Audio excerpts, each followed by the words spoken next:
Europe 1, il est 22h14, l'heure de retrouver la bourse.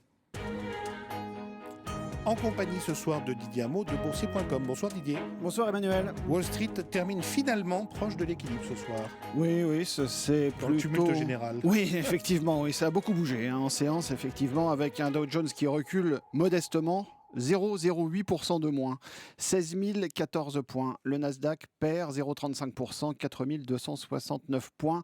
La bourse de New York attend surtout le discours de la présidente de la Banque centrale américaine, Janet Yellen, prévu demain, en espérant y trouver quelques raisons de se rassurer à défaut d'une feuille de route claire de la part de la Fed.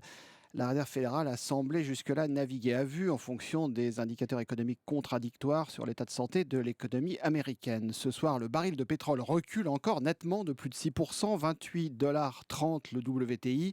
Et sur les devises, l'euro grimpe à 1,13 face au billet vert.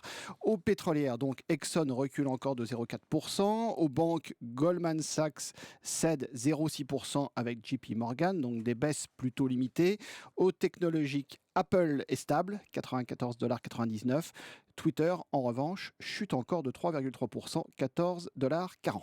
On l'a dit dans le journal, la Bourse de Paris a poursuivi sa chute et le CAC 40 est donc passé en dessous des 4000 points. Oui, sous les 4000, 3997 points. C'est un nouveau repli de 1,69% au plus bas depuis octobre 2014. Les valeurs bancaires restent sous pression et le secteur des matières premières, donc toujours en berne, avec le pétrole revenu sous la barre des 30 $ le baril. Aux valeurs pétrolières, justement, CGG plonge de nouveau de 17%, même 17,5%. Vallourec, moins 12,4% et Total recule de 3,6%. Technip perd 5%. ArcelorMittal glisse aussi de plus de 10%, 10,8%. JP Morgan est passé neutre sur le dossier ArcelorMittal.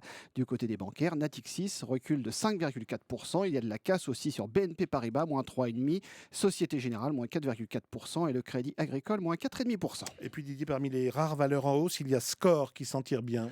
Oui, le réassureur gagne 0,3% alors que ses primes brutes sont ressorties en hausse de 2% à 3 milliards d'euros à l'issue de ces renouvellements de janvier.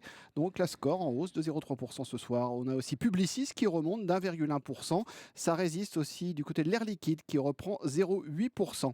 Ailleurs, sur les autres places financières, le DAX a perdu 1,1%, Bruxelles moins 0,7%, Madrid moins 2,3%, Milan moins 3,2%, toujours avec les bancaires, Amsterdam moins 2% et Londres moins 1%. On rappelle le CAC 40 encore en baisse, moins 1,69%, 3 997 points. Et nous étions avec Didier Hameau, merci.